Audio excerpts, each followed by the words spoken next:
I live on Castleman Street in the Shaw neighborhood of St. Louis, Missouri. One of those blocks where the houses are close enough that you can hear your neighbor's dog bark at 3 a.m. and know exactly which house it's coming from. Brick 2.5-story row houses, most of them built before 1910, with those narrow gangways between properties that are maybe 4 feet wide. I moved there in September of 2023 after I got a job as a paralegal downtown, and for the first 8 months, nothing about the place felt unusual. It felt like exactly what it was, an old, slightly creaky, mostly quiet street full of grad students, young families, and a handful of longtime residents who'd been there since the Reagan administration. My name is Danielle Osei. I'm 29, I work too much, and at the time all this started, I was living alone for the first time in my adult life. My ex, Marcus, had moved out that spring, and the house on Castleman, I rented the bottom unit of a duplex, felt enormous with just me in it. I told myself I liked the quiet. I mostly did. The house next to mine, the one sharing my north gangway, had been vacant for a while when I moved in. There was a for sale sign in the yard that had gone gray and warped from sitting through a couple of Missouri summers, the kind of sign nobody bothers to take down because nobody's looking at the house anyway. Then in May of 2024, somebody bought it. I remember the day the moving truck came because it blocked my driveway for about 40 minutes, and I had to text my coworker Priya that I'd be a little late. I watched from my kitchen window while 2 guys unloaded furniture, and at some point a man came out onto the porch to direct them. He was maybe mid-40s, tall, thin in a way that looked more like he'd lost weight recently than like he'd always been built that way. He had on a gray zip-up jacket even though it was 78 degrees out. I didn't think much of it at the time. People run cold. That evening I went over with a 6-pack of local IPA because that's what you do, or what I thought you did when someone new moves in next to you. I knocked, and he answered pretty quickly, like he'd been standing near the door. "Hi, I'm Danielle. I'm right next door," I said, holding up the 6-pack like some kind of offering. He looked at the beer for a second before he took it. "Roy," he said. His voice was quieter than I expected, almost soft, and he didn't smile so much as arrange his face into something adjacent to a smile. "Nice to meet you, Roy." "I will," he said. I remember that stopping me for half a second. Not because it's an insane question, people ask it, but because of how flat he said it. No follow-up, no small talk cushioning it. I said something like, "Yep, just me," and he nodded slowly, like he was filing it away, and then he said thanks for the beer, and the conversation was over. I walked back to my place feeling a little strange, but chalked it up to him being awkward. Some people just don't have good social calibration. I've dated a few. For the first month or so, Roy kept to himself almost entirely. I'd see him taking out his trash on Tuesday nights, always around 9:40 p.m., like clockwork. I'd see his car, an older silver Honda Accord with a cracked side mirror, come and go at irregular hours. Sometimes I'd hear him in his backyard late at night, though I couldn't tell you what he was doing back there. No lights on, just the occasional scrape of something being moved. The first real off moment happened in June. I'd started going for runs before work, usually leaving around 6 a.m. to beat the heat, looping down Castleman to Tower Grove Park and back, maybe 40 minutes total. One morning, I came back and noticed my blinds in the front room were tilted differently than I'd left them. I remembered specifically closing them the night before, angled down the way I always did for privacy, since the room faced the street. Now, they were angled up. I told myself I was misremembering. Blinds get bumped. Maybe I'd adjusted them without thinking, half asleep, on my way out the door. It's such a small thing that I actually forgot about it within a day or two. Then in July, I noticed the blinds again, this time in my bedroom, which faces the gangway between my house and Roy's. I'd left them shut tight the night before. I'm careful about that window specifically because of how close it is to his fence line, maybe 6 feet of gap total. When I got home from work that day, there was a thin gap at the bottom, maybe 2 inches, like someone had lifted the slats and let them drop back in perfect. I stood in my bedroom for a long time that evening just looking at that gap. I have a cat, Milo, a tabby who likes to bat at blind cords, so I told myself it was him. I moved his cat tree away from that window that same night, just to test the theory, more for my own peace of mind than anything. Around this time, I also started noticing Roy watching me leave for work. Not obviously, he wasn't standing at his window with binoculars, but I'd back out of my driveway and catch, in my peripheral vision, movement at his front window, the curtain settling like it had just been let go. This happened often enough, several mornings a week, that I stopped being able to convince myself it was coincidence. But I also didn't know what I was supposed to do about it. My neighbor might be watching me leave for work isn't exactly something you call the police about. It isn't even something you can bring up to a friend without sounding paranoid. I did bring it up to my coworker Priya, actually, over lunch one day at the Thai place on Grand. She's sharp, doesn't sugarcoat things, and I trust her read on people. She asked. "Not really. That's a little weird, but it's not nothing weird. She took a bite of her patsy, thought about it. Keep your blinds shut. I did get a camera, a cheap battery-powered one I mounted above my front door in early August, mostly aimed at the porch and driveway, angled slightly toward the gangway. For a couple of weeks, it caught nothing except raccoons, a UPS driver, and Milo occasionally getting out and sitting on the porch rail like he owned the place. Then on August 19th, a Monday, I got a motion alert at 1:52 a.m. I was awake. I'd been having trouble sleeping that whole month for unrelated reasons, work stress mostly, and I pulled up the live feed on my phone from bed. It showed Roy standing in the gangway between our houses, not moving, just standing there, angled so he was facing my bedroom window. He had on the same gray zip-up he'd been wearing the day I met him. He stood there for close to 4 minutes according to the timestamp before he turned and walked back toward his own backyard. I didn't sleep the rest of that night. I lay there with the lights off, listening, my heart going in that heavy, thudding way where you can feel it in your ears. I thought about calling the police, but a man standing in his own gangway, because technically that strip of ground was ambiguous, it might have even been partially his property, wasn't a crime. I saved the clip. She called me before I'd even gotten to work. You need to talk to the police, Dee. I did file a report that Tuesday at the 3rd District Station. The officer who took it, a younger guy, polite but clearly not treating it with much urgency, told me that without an explicit threat or trespass onto my actual property, there wasn't much they could charge him with. He said, keep documenting. The frustrating thing, looking back, is how reasonable that all sounded and how little it actually helped. Roy didn't come onto my porch. He didn't do anything I could point to as a clear-cut crime. What he did was worse in a way because it was a slow erosion. Small things, spaced out, each one deniable on its own. Through September, mail seemed disturbed. Not stolen. Everything was still there, but shuffled, like someone had gone through the stack and put it back, not quite in the order the mail carrier would have left it. I started keeping my trash cans locked with a bike cable, not because anything had happened to them, but because one morning I found the lid slightly ajar on a can I was positive I'd closed. The thing that really broke something in me happened on October 3rd, a Thursday. I came home around 6:30 p.m. from work, tired, wanting nothing more than to change into sweats and not think about anything. I unlocked my front door, and Milo, who normally comes trotting to greet me, was nowhere in sight. I called for him, checked his usual spots. Under the couch, on top of the fridge, the windowsill in the kitchen. Nothing. I found him eventually in my bedroom closet, pressed into the back corner behind a stack of shoeboxes, and when I coaxed him out, he wouldn't stop looking at the window. Not meowing, not distressed exactly, just staring, ears forward, completely still in that way cats get when they're locked onto something. I looked out that window myself. The blinds were open about 3 inches at the bottom, that same gap I'd seen back in July. I was positive, absolutely positive, that I had closed them flush that morning because I remembered doing it specifically, remember the small resistance of the cord catching. I checked my porch camera footage from that day. There was a 12-minute gap in the recording between 2:14 and 2:26 p.m., nothing but a black frozen frame with the timestamp still ticking. I'd never seen the camera glitch like that before, not once in 2 months of use. When the feed picked back up, there was nothing unusual in frame. No one on the porch, nothing disturbed that I could see from that angle, but the angle didn't cover the gangway. It never had. I want to be honest here.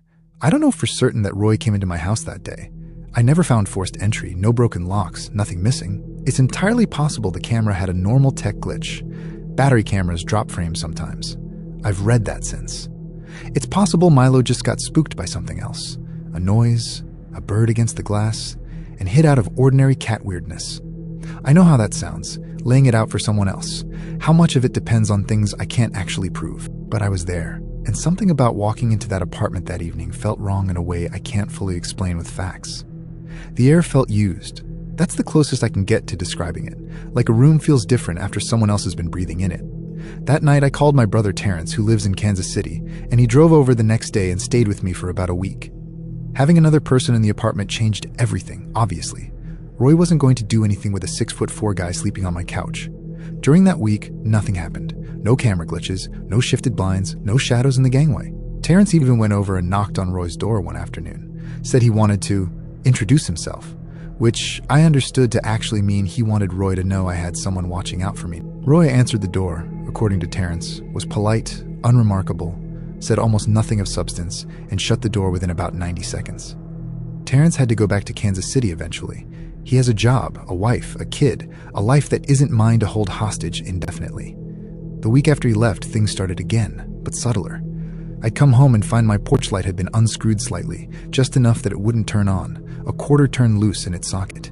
I found it 3 separate times in November, always reset by the next morning if I fixed it myself and checked again the next evening, though I never once caught it happening. I ended up breaking my lease in December of 2024. It cost me almost $1,400 in fees, and my landlord wasn't happy about it. But by that point, I couldn't sleep in that apartment anymore. Couldn't shake the feeling of eyes tracking me from the gangway every time I walked from my car to my door in the dark. I moved into an apartment complex in Maplewood with a locked interior hallway, cameras in the parking lot that weren't mine to maintain, and therefore couldn't glitch on my watch, and neighbors I could hear through the walls, which I'd started, strangely, to find comforting rather than annoying. I don't know what happened to Roy Fenner after I moved. I looked up the Castleman house on Zillow about 6 months later out of morbid curiosity, and it was listed for sale again. The listing photos showing empty rooms, nothing personal left behind, no explanation for why he'd have moved so soon after buying it.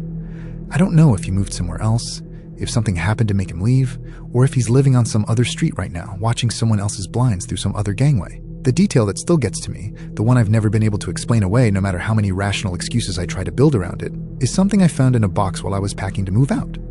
It was a photo, not printed, but a still frame that had somehow saved itself to my porch camera's cloud storage from a night I have no memory of triggering a manual capture. The timestamp read 3:07 a.m. from a night in late November. It showed the porch, ordinary, nothing in frame except the usual shadows and the corner of my own welcome mat. But in the bottom right of the image, barely visible, was the edge of a gray sleeve. I never told the police about that one. I'm still not sure what I would have said. Story 2. The spare key. I live in the old 4th Ward area of Atlanta, Georgia, on a street called Elizabeth Street, a few blocks off the Beltline, where the houses are a mix of renovated craftsman bungalows and older places that still have their original chain-link fences and window units.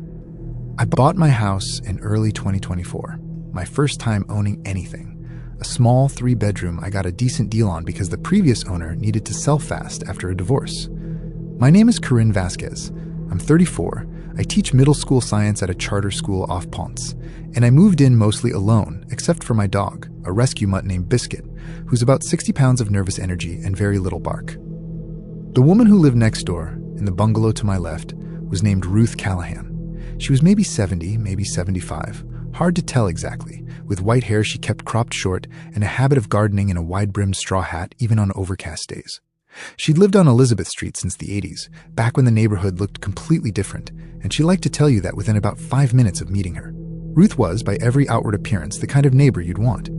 She brought over a tomato pie the week I moved in. She knew everyone on the block by name, knew which houses had dogs and which ones had kids, knew the mail carrier schedule better than the mail carrier did. When I mentioned, maybe 2 months after moving in, that I traveled sometimes for a summer teaching program and worried about the house sitting empty, she offered, without hesitation, to keep a spare key, said she'd check on things, water my plants, whatever. It felt like exactly the kind of small-town generosity that made the city feel less like a city.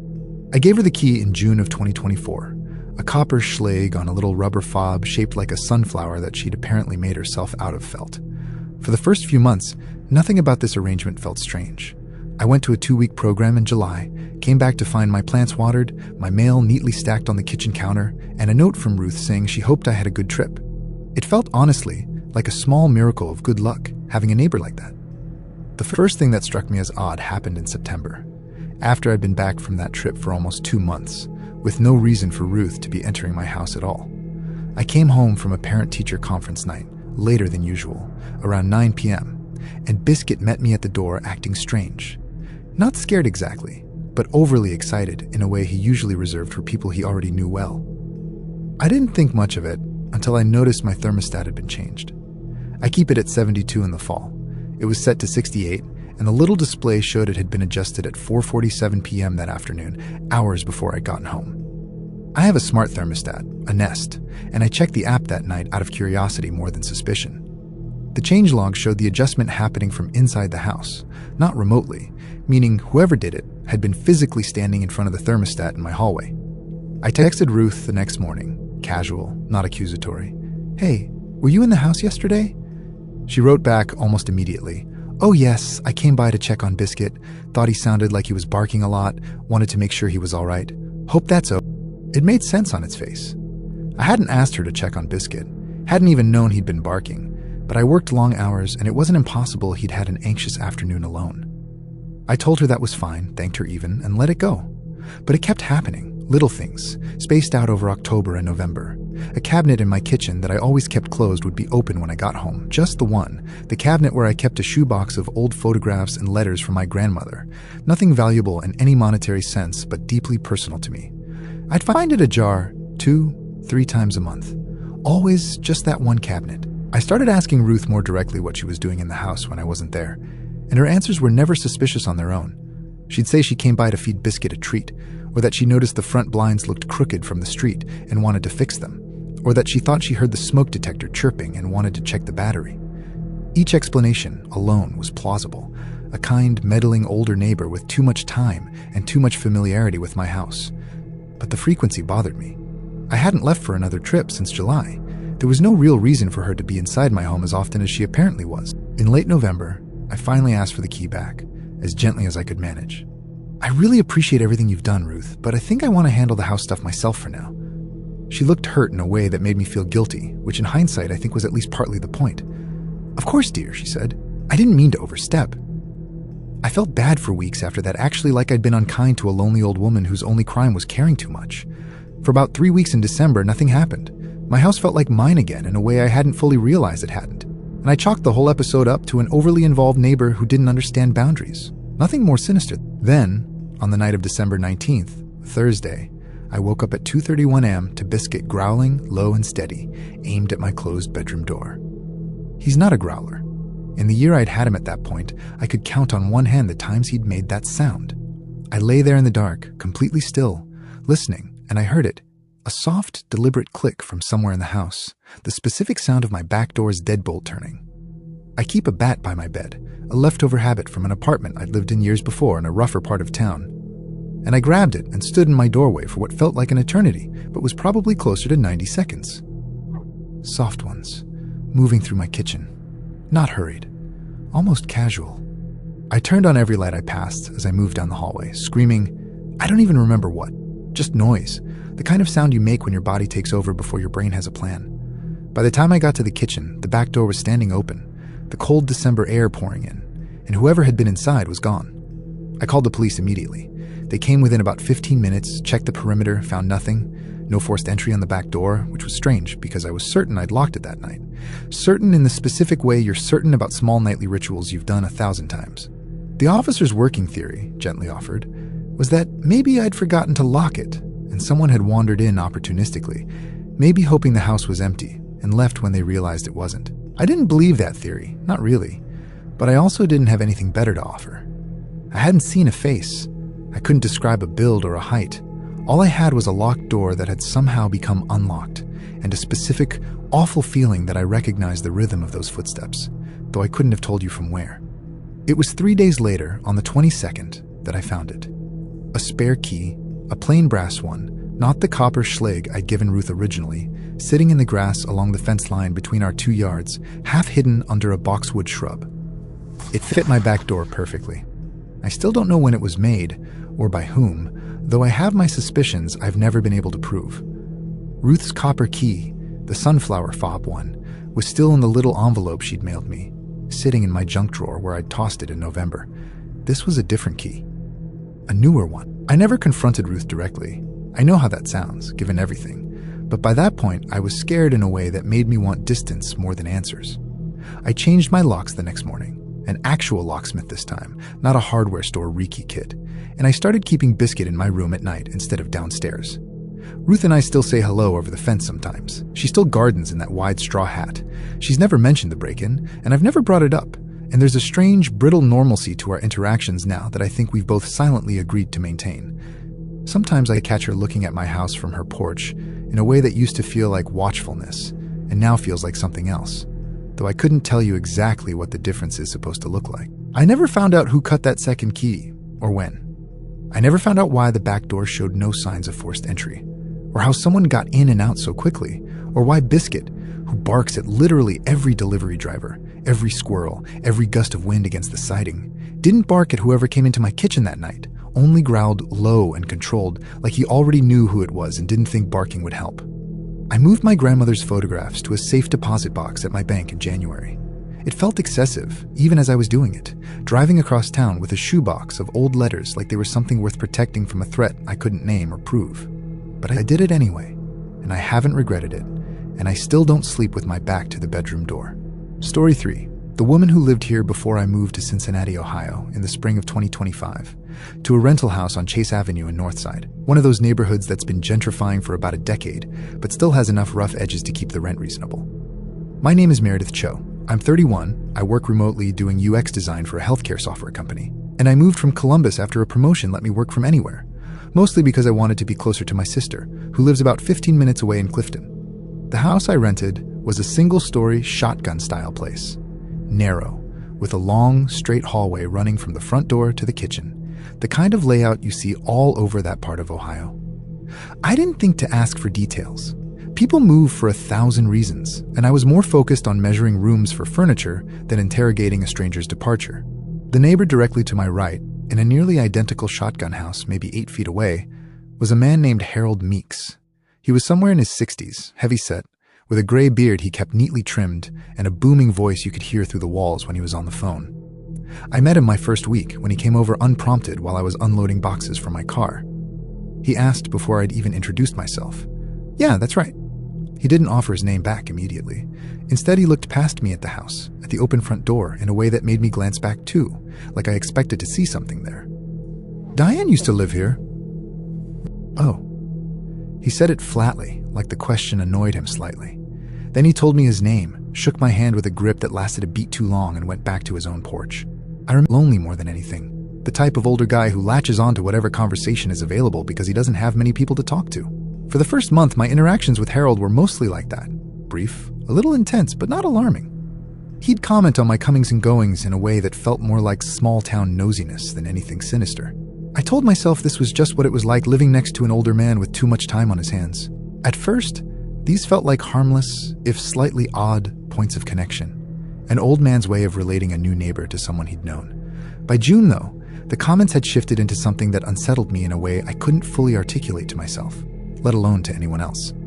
I'd started going for evening walks around 8 p.m., once the June heat had broken a little, and one evening Harold was on his porch as I left and said, "Diane used to walk around this time, too."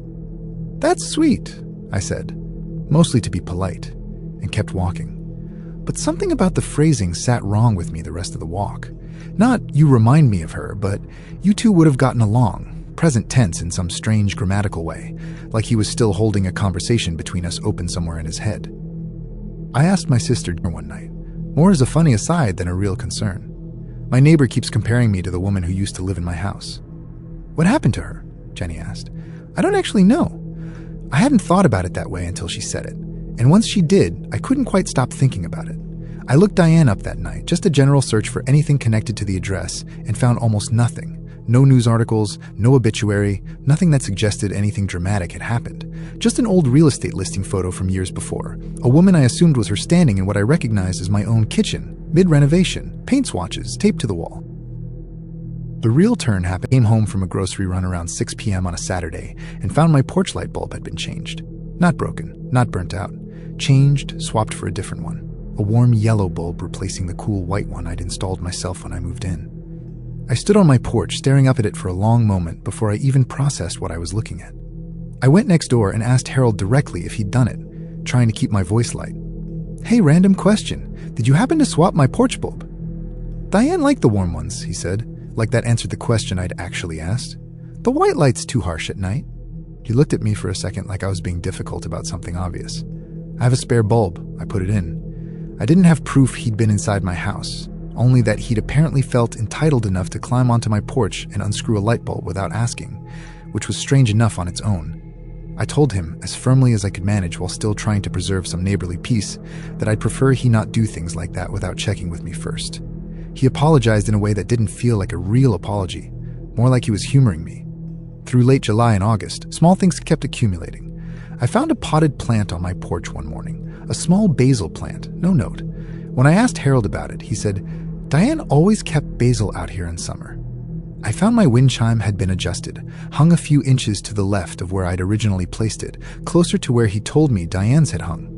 Each individual thing was small enough to not be worth a police report, but the cumulative effect was that I started to feel less like I was living in my own house, and more like I was occupying the role of someone else, being slowly, patiently reshaped to fit a shape that had existed before me. The night that finally broke something loose for me was August 14th, a Thursday. I'd gone to bed around 11, and around 1:15, I woke up to the sound of my back screen door rattling, the kind of rattle that comes from someone testing whether it's locked rather than the wind. My house backs up to a shared alley, and Harold's yard connects to that same alley through a gate in his fence. I lay frozen for what felt like a long time, listening. The rattling stopped. Then, a few minutes later, I heard something that has stuck with me every night since. A man's voice, low, right outside my back door, saying, "Diane?" I didn't answer, obviously. I didn't move. I lay there with my phone gripped in my hand, thumb hovering over the emergency call button, until I heard footsteps retreating down the alley, unhurried, the same unhurried pace I'd noticed in everything else about him. I called the police the next morning and filed a report, described the incident, mentioned the pattern of behavior leading up to it, the bulb, the basil plant, the wind chime, the comments. The officer taking the report was sympathetic, but explained that without video or a witness trespass, there wasn't much they could act on immediately, though he said they'd make a note and possibly do a welfare check or a conversation with Harold about boundaries. I don't know what that conversation looked like, if it happened at all, because 2 days later, Harold's porch was empty, curtains drawn, no sign of him coming or going. This went on for almost 2 weeks. I told myself he'd gone to visit family, or maybe the police visit had genuinely spooked him into backing off. Then, on the 15th day, I saw his car back in the driveway, and that evening, from my kitchen window, I saw him standing very still on his own back porch, facing my house, not doing anything, just standing. I broke my lease within the month. Vance's property wasn't happy about it, and I lost my deposit entirely, but I didn't care anymore, not after that night on the porch. I never found out what actually happened to Diane, whether she left because of Harold or for some completely unrelated reason, whether the "moved out unexpectedly" phrase from the property manager had anything to do with him at all, or was just the generic language they use for any early lease termination. What I think about most, when I let myself think about it at all, is how easily he slid from talking about her to talking to her. That single, small collapse in his grammar on my back porch at 1 a.m., like in his head the years hadn't actually passed, like whoever comes to live in that house is just the current version of a role that never really got vacated. I looked up the house on Chase Avenue a few months after I moved out, just out of a compulsion I couldn't fully explain to myself, and it was rented again already, a new name on the mailbox in the listing photo I found. I think about knocking on that person's door sometimes, telling them what I know, which admittedly isn't much. I haven't done it yet. I'm not sure what I'd even say that wouldn't sound insane. If there's one thing all three of these stories have in common, it's this. The fear didn't come from something monstrous or supernatural. It came from people who were watching, people who felt entitled to a set of keys, a porch, a life that wasn't theirs. That's what makes stories like these stick with you long after the video ends. Because a neighbor is supposed to be the one person on your street you don't have to be afraid of. If you moved into a new place recently, maybe take a second tonight to check your blinds, check your locks. And if something about your neighbor has ever felt just a little bit off, trust that feeling. If this video kept you up a little later than you planned, drop a comment and tell me which story got under your skin the most. Castleman Street, the spare key, or the woman who lived there before. And if you're new here, hit subscribe, because we post true horror stories just like these every week. Stay safe out there, and maybe double check that lock on your way to bed tonight.